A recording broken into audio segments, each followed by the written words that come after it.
First Patriots, chapter 6. The fluorescent lights in the school hallway made me squint as we returned to the 21st century. Once again, Liberty hit the bullseye as we landed in front of our classroom door. I quickly surveyed the scene and noticed we were alone. Relieved, I said, "Nice jumping, Liberty. You boys need to change your clothes and..." Just then, I heard a single pair of footsteps running down the connecting hallway. The footsteps were getting louder. I assumed we returned just seconds after we had left, just seconds after Elizabeth had seen us jump through the time portal. I was certain those were her footsteps racing back to my classroom to prove I was a neglectful and delinquent teacher. The footsteps sounded like they would turn the corner any second and Elizabeth would find us. I desperately called to Liberty, who was already disappearing, but the boys were still sitting on top of, well, nothing. Okay, well, technically, what were they sitting on top of? Or who were they sitting on top of? Liberty, yep, capital I, or capital L.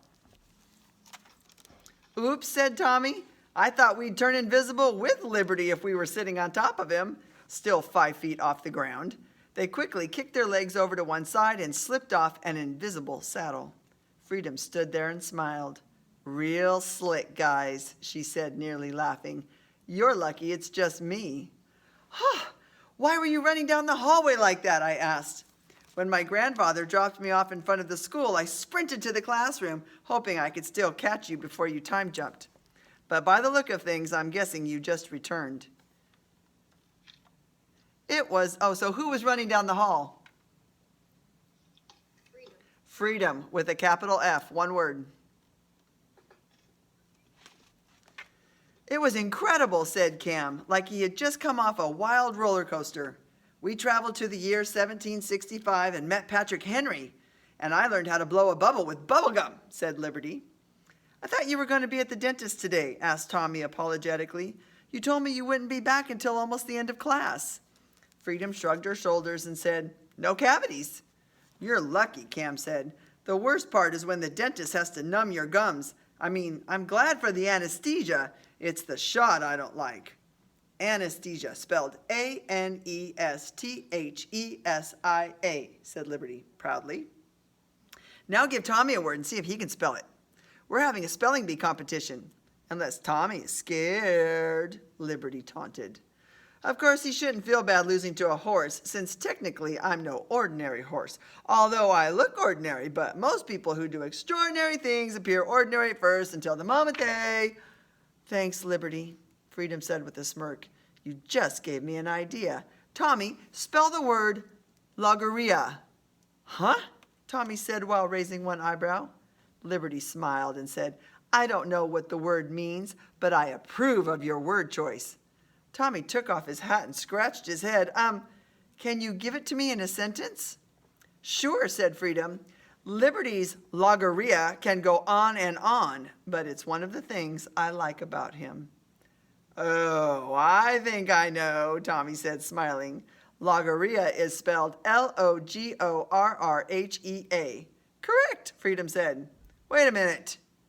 Are you saying that you have a big mouth and you talk too much?" "Yes," said Elizabeth, who appeared from behind the hallway corner. She wore a long red coat with designer jeans and a matching red headband in her hair. My, what do we have here?" Elizabeth slowly walked in between us with her hands behind her back. She stared at each of us and talked as if she knew a secret. "Do any of you have any hall passes?" "No, I'm sure you don't, because that would require one of you to have a responsible teacher." She glared at me and then looked away. "Do any of you have any fashion sense at all?" She stopped in front of Freedom with a look of disdain. "Freedom, or should I just call you Free-dumb? That's spelled D-U-M-B. By the way, you looked better in that hideous pilgrim costume that should have been burned in the 17th century. She released her gaze and finally approached Liberty. "Oh, and finally, do any of you have a permit for this?" She scrunched up her nose in disgust. "This odoriferous horse inside Manchester Middle School?" What's the silent letter in Dumb? B. B, good. Elizabeth is so rude. She is. Odoriferous, said Liberty. For the record, I'm hardly offended by your weak insults. What word means smelly? Odoriferous. Odoriferous, right? So it's right at the top of the page. Odoriferous. Oh, that wasn't an insult, Elizabeth said. That was simply a fact. I'm sure you know that odoriferous means smelly. Personally, I don't like the smell of horses. It's a foul stench that belongs in a barn, not a school. Elizabeth turned to look at all of us and said, I'm on to your little secret. I saw you jump through that magical door thingy. It's a time portal, isn't it? I must have looked surprised because she said, I knew it! And don't look so surprised. It's obvious with all the colonial costumes and the movie you showed us about the Pilgrims in Holland and the talking horse who knows about American history. Just what is it you're going to do, Elizabeth? I asked. What am I going to do? She acted, acting surprised. It's not about what I'm going to do. It's about what you're going to do for me. That sounds like blackmail, said Cam. At least one of you has some brains, Elizabeth scoffed. Whatever, Tommy said. We'll all deny what you've seen and heard, and you'll end up with the nurse again. Already thought of that, said Elizabeth. That's why I had the custodian help me install that small camera in the corner of the ceiling. We followed her gaze and saw the lens pointing right at us. So let's get this straight. Either you do what I say, or I take the video to my daddy, and it's bye-bye, Mr. Revere. No more Liberty, and I'm pretty sure I can get the rest of you expelled from Manchester Middle School. Why are you so mean? Asked Freedom. Elizabeth sighed and said, Freedom, I'm not mean. I'm simply taking control of the situation. You see, when things get out of control, I have to tighten controls. Let me put it this way. Some people were meant to rule. That's me. And other people are meant to be ruled. That's you. Some people are superior. That's me. And some people are inferior. That's you. Mr. Revere, called Tommy, I say we take Elizabeth with us the next time we time travel. Seriously, I know just the person she should meet. I bet she's a direct descendant. I knew exactly whom Tommy was thinking of. I knew Thomas would get it, said Elizabeth. My name's Tommy. Who does Tommy want to take time traveling with them? Elizabeth. Elizabeth, capital E. I know.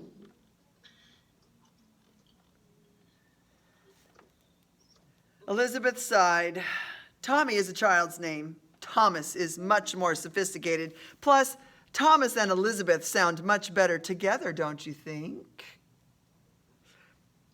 Excuse me? Asked Tommy with a stunned look on his face. I've been thinking, since you're the star quarterback and I'm the most popular girl in school, that we'd be perfect as the homecoming king and queen.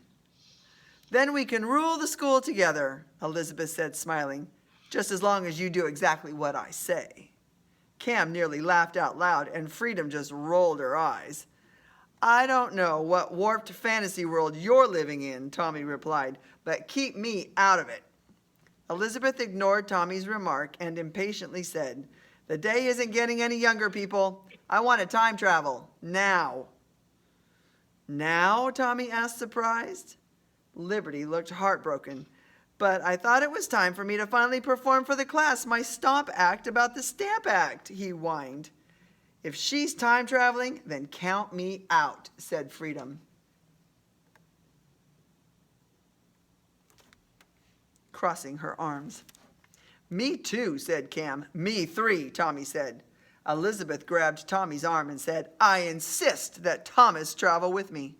Riding behind him will be the only thing that gets me on that horse. Oh, brother, Tommy mumbled. Elizabeth continued, and another thing, I'm not wearing any colonial clothing. It makes you look like orphans. Except for you, Mr. Revere. You look like you should be in an insane asylum. This girl was starting to get on my nerves. I took a deep breath and exhaled slowly.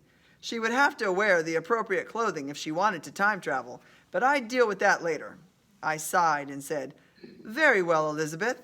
If time traveling is what you want, time traveling is what you'll get. But for the record, you're not forcing me to do anything. I'm happy to take you and teach you what only history can share. But mark my words, history has a way of showing us the good, the bad, and the ugly. Are you prepared for that?" Elizabeth simply shook her head and rolled her eyes. "Mr. Revere," she said, "I deal with the good, the bad, and the ugly every day at Manchester Middle School. For example, my fashion sense is the good, and Freedom's fashion sense is the bad and the ugly." "I'm out of here," Freedom said, giving one last glare to Elizabeth. "Bye, guys. I'm going to class." As she walked toward the classroom door, she turned back and looked at Liberty. I suspected she was sending him a telepathic message. Liberty whinnied and smiled. He whispered, "Freedom thinks we should take Elizabeth to the past and leave her there."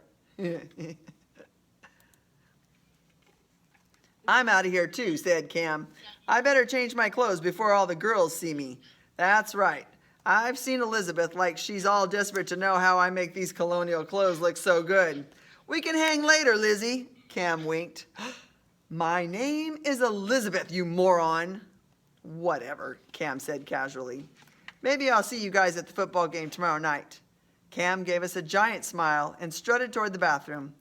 I turned to Elizabeth and said, "Are you sure I can't persuade you to wear something more appropriate for our 18th century visit?" Elizabeth sighed as if she felt sorry for me. She replied, "I should be asking you the same question." And then in a very condescending tone, she began pointing to what she was wearing and slowly said, "This is a Le Pleur jacket, and these are Yaz jeans, and my Pominelli shoes are from Italy. You, on the other hand, are wearing scraps and rags from the thrift store. I'm surprised you're not pushing a shopping cart with all your belongings inside." My mouth dropped open slightly in disbelief. Did she just call me a hobo? Tommy replied, "Elizabeth, you can't show up like that and not expect people to start asking questions." As he continued to try to explain the potential danger of a girl wearing jeans in the 18th century, I turned to Liberty and whispered into his ear. Liberty mused, yes, that might be the perfect solution. So where were Elizabeth's shoes from? Italy. Italy. Yep. And you can put it with the hyphens or you can just put Italy, but make sure you have a capital I.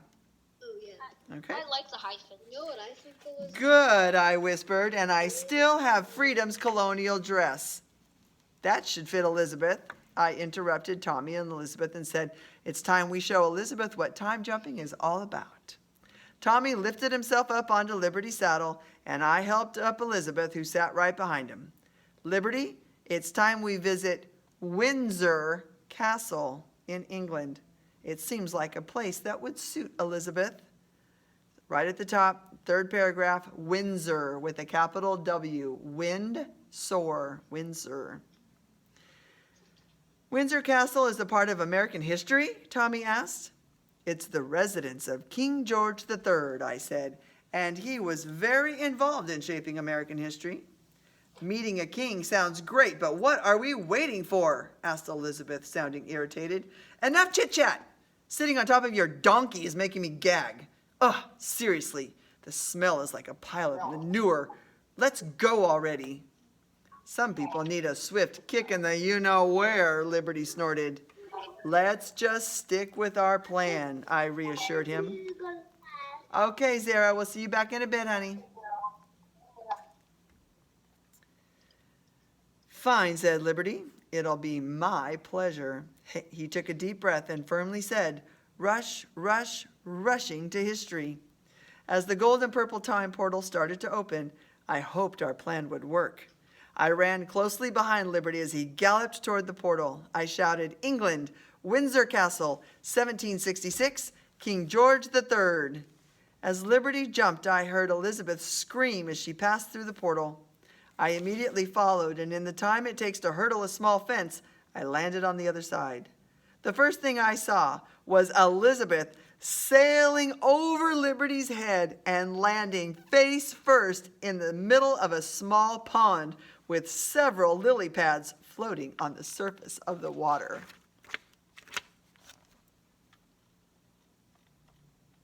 Tommy quickly jumped off Liberty and raced over to the edge of the shallow pond and yelled, "Elizabeth, are you okay? Let me help you out."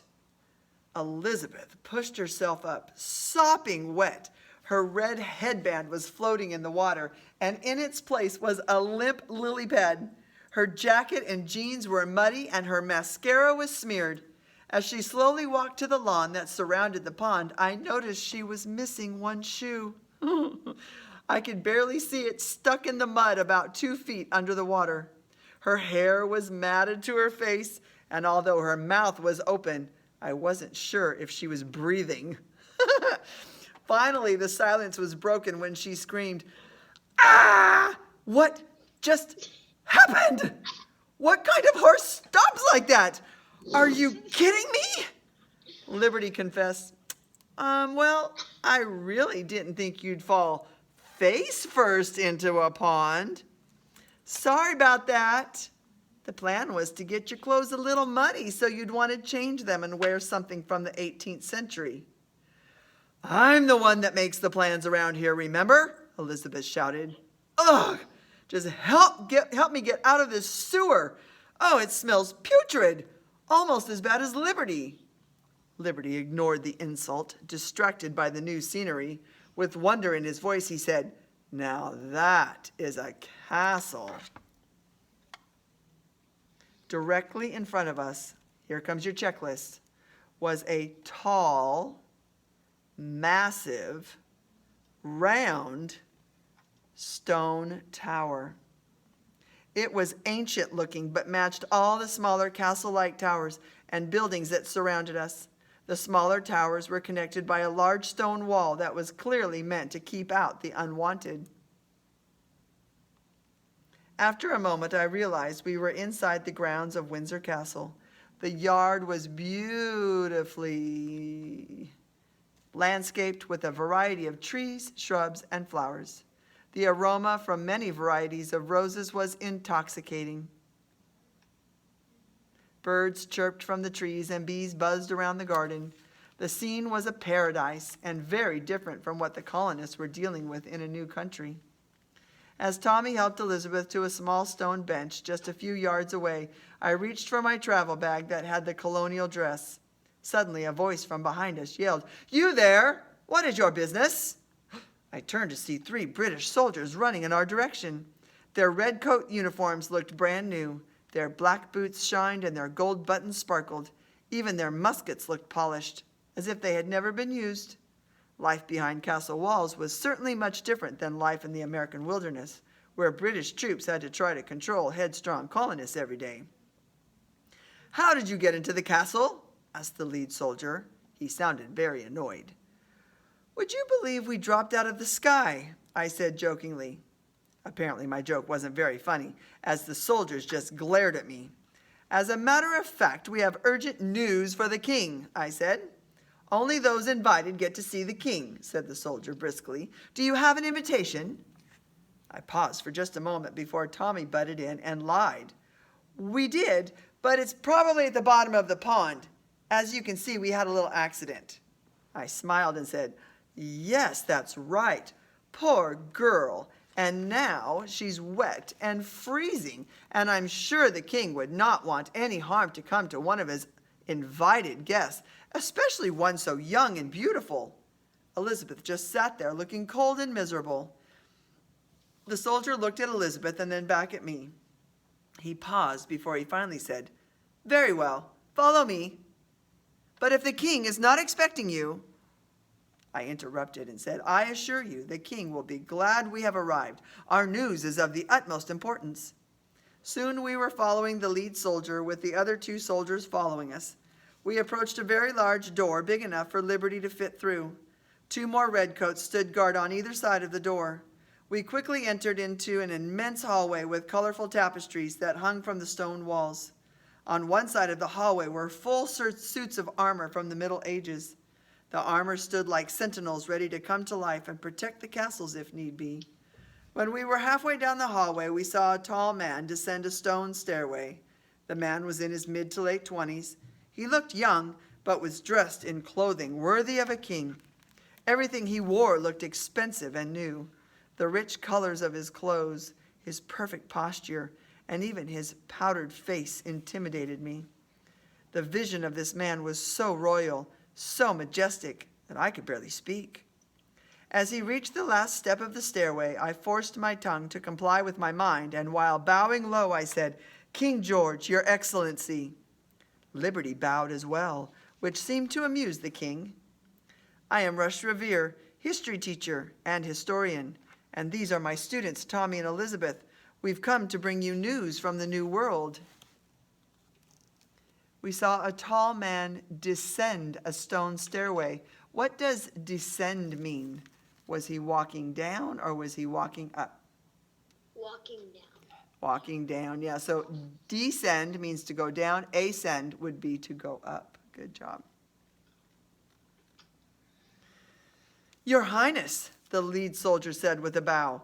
They insisted that their news was urgent.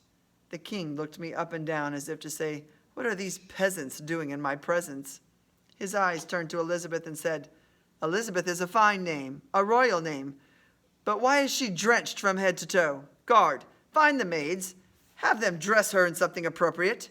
Take her to the red drawing room when she is fit for company, and you can burn those rags she's wearing." Elizabeth was staring at King George III as if he were a rock star. Surprisingly, she did not complain about her clothes getting burned. In fact, I wondered if she had heard him at all. Instead, she bowed low and said, "Oh, thank you, Your Majesty.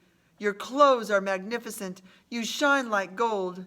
It's been a long journey, but I am honored to be in your presence." I was shocked by Elizabeth's sudden change in character. She was actually being nice and extremely polite. She played along perfectly and curtsied to the king and then followed the guard while leaving a trail of water still dripping from her clothing. "Is that the same girl we know?" "That's what you call sucking up," whispered Tommy with a grin. "Is something amusing?" King George asked, reminding us quickly of our surroundings. "No, Your Excellency, quite the opposite," I said, standing up straight. "There is a serious situation happening in the colonies. Let us retire to the red drawing room. Guard, take Mr. Revere's horse to the livery." It didn't take us long before we entered a magnificent room adorned with red velvet chairs with golden armrests. Golden framed paintings, huge golden framed paintings of kings and queens lined the red fabric walls. The ceiling looked like it was painted with real gold leaf. Golden tables with intricate and expensive-looking vases and statues and golden clocks reminded me that we were indeed in a real castle with a real king and his real riches. Several of the king's guards entered the room with us. "Tell me this important news from the colonies," said the king as he gracefully sat in a royal-looking chair and crossed his legs. The king didn't smile, but he wasn't frowning either. Tommy and I found chairs and sat down. I said, "We are here to tell you that the people are not happy in America." The king looked mildly interested in what I was saying, but not very concerned. "What concern is that of mine?" he asked. I was thrown off a bit by his question. I had expected him to ask me to explain further. Tommy looked at me with his eyebrows raised as if to say, "What now?" I knew I couldn't change history, and I hadn't come to pick a fight, but I was determined to explain the colonial situation and hopefully learn some historical truth in the process. I said, "This should concern Your Majesty because the people are getting more and more angry. They left England for a reason. They were looking for freedom and the chance to really succeed with their lives." "You came all this way to tell me that the colonists are fighting with the motherland? You think this is important information for me? You are a foolish man," said the king in a raised voice. I must say that his insult got under my skin. I respected that he is a king, but I was born an American, and I wasn't thrilled about getting treated this way. "Does the king care about how the colonists are feeling?" No. No, not at all. Not at all. I held my temper enough to say, Your Excellency, please. If you would, you are mistreating the people. The taxes are too severe, and they cannot vote. This isn't the way to lead. Revere, I should throw you out in the moat this minute for your ridiculous statements. How dare you tell me how to be a leader? I am the head of England. I know exactly what I'm doing. The New World is our land, and the people are ours. They must share their wealth with the homeland. They must pay taxes to England, and they must obey the wishes of the king. The guards in the room moved closer to King George as if I was some kind of threat. Normally, I'm as cool as a cucumber, but this was getting out of control.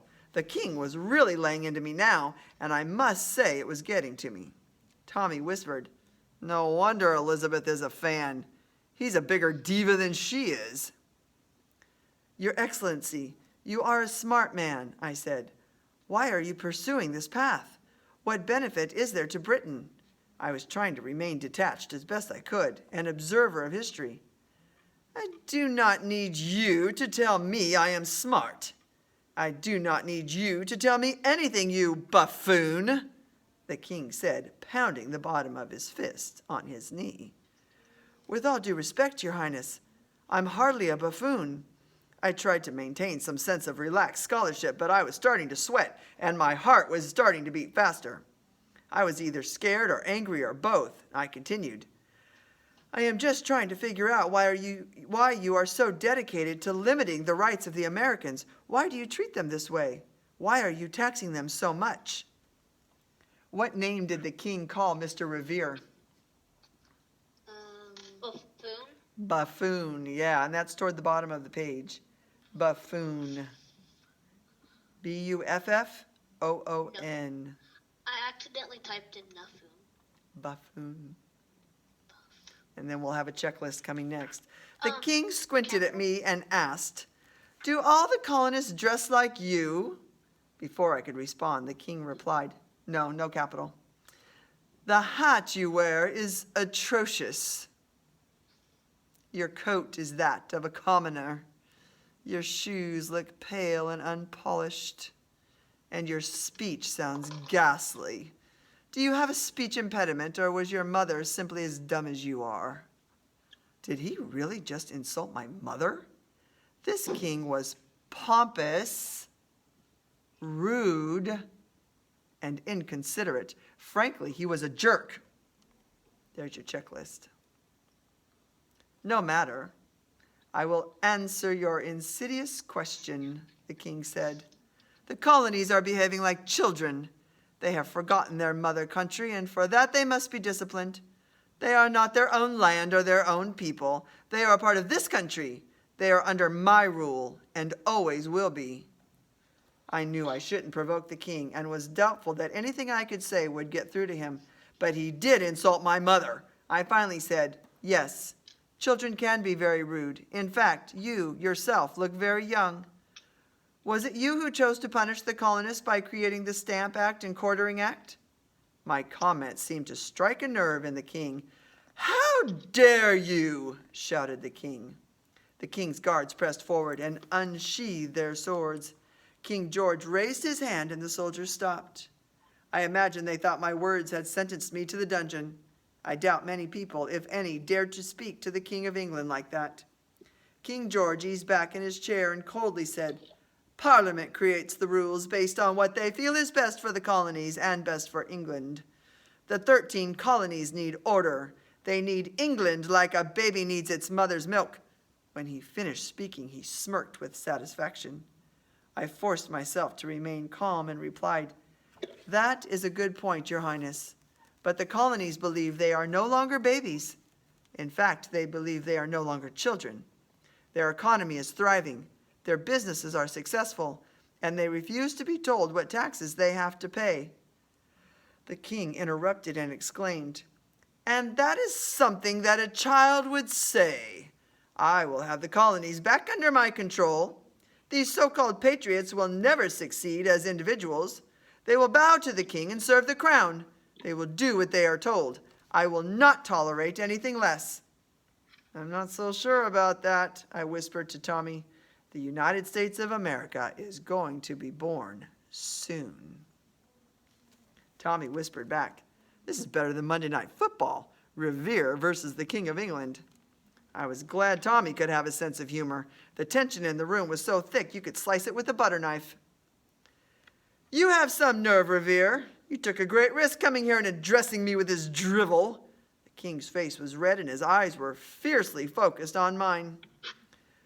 Whether good or bad, something inside me pushed onward. I could tell I was losing some of the history teacher and getting involved a little too much in the actual history. Careful, I said to myself, careful.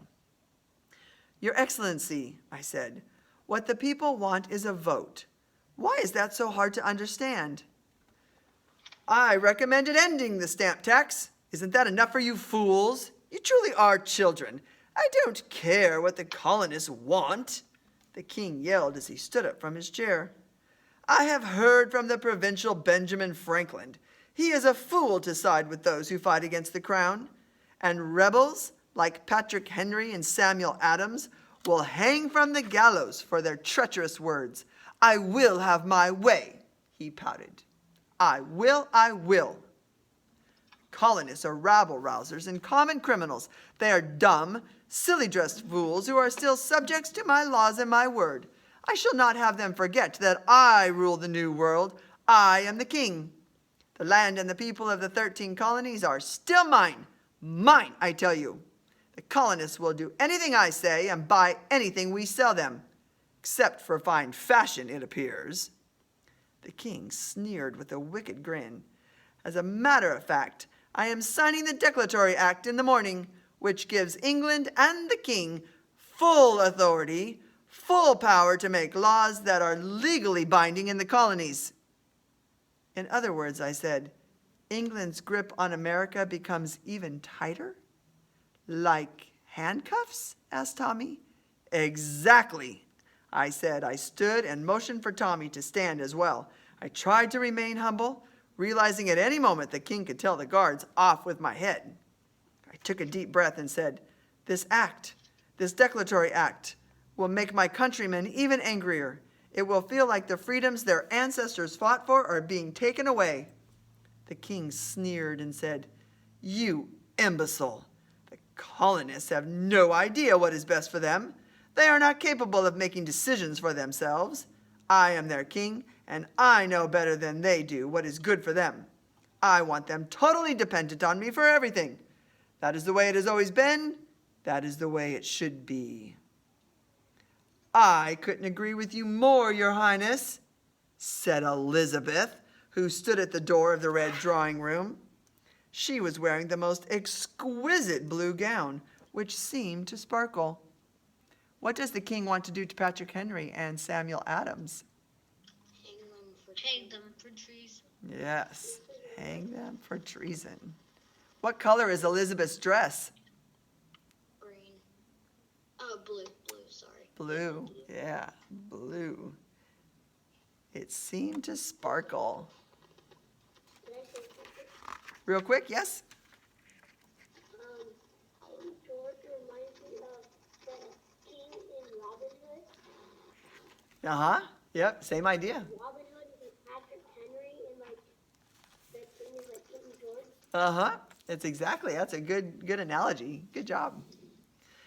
It reached all the way to the floor and looked like something from Cinderella's ball. A short white fur was draped across her shoulders, and her hair was curled and beautifully arranged on top of her head. I could tell her face was powdered, and she looked several years older than she really was. Who does Elizabeth look like? Cinderella. Cinderella, yep, capital C, Cinderella. I don't think Cinderella was a spoiled, rotten little brat. No, she wasn't, but that's who she looked like in her beautiful blue gown and her hair all done. Elizabeth? Tommy asked. What the? Did you bump your head when you fell into that pond? Oh, the king is so wise and so amazingly handsome, Elizabeth said, ignoring Tommy. I absolutely agree that taking control of the situation is the only thing to do. We need to do what needs to be done to help them see that the king's laws are just. We need the colonies to show more respect to England. We need to force them to obey. I declare that we put troops in every house and tax all the little fools." "We?" said Tommy. "And who made you queen? Maybe bringing you here wasn't such a good idea." The king turned to Elizabeth and said, "It is reassuring to see the kind of transformation and hear this kind of loyalty from one of my colonial subjects. The point is, a good leader is supposed to protect and preserve the rights of the people. Instead, it appears as though you are trampling those rights with tyranny," I said, knowing full well I would break what little harmony there was in the room. "I am done with you," screamed King George. "I rule, and I grow tired of your insults." He walked toward Elizabeth, took her hand, and kissed it. "Elizabeth, I am glad for your company, and I wish we could have spent more time together." He then turned toward Tommy and me and shouted, "Guards, escort my lady and the 2 bloody Americans to the front gate. Retrieve their horse from the livery and send them on their way." 2 guards escorted Elizabeth by the arms, and another 2 escorted Tommy. As they left the room, King George called to me one last time. I was really not interested to hear what the king was about to say. In fact, I knew I had pushed the king too far and had overstayed my welcome. That wicked grin returned to the king's lips, and he said threateningly, "Mr. Revere, do not ever forget that I am the king. I am king of the most powerful nation in the world. My word is law. Your pathetic life has been spared for one reason. I want you to sail back to your woeful America and tell those wretched rebels that I will send the entire British army to force them into submission if I have to. Do you understand? Or is that too difficult for your pea-sized brain?" "Oh, I understand," I said with a smirk. "It will be my pleasure."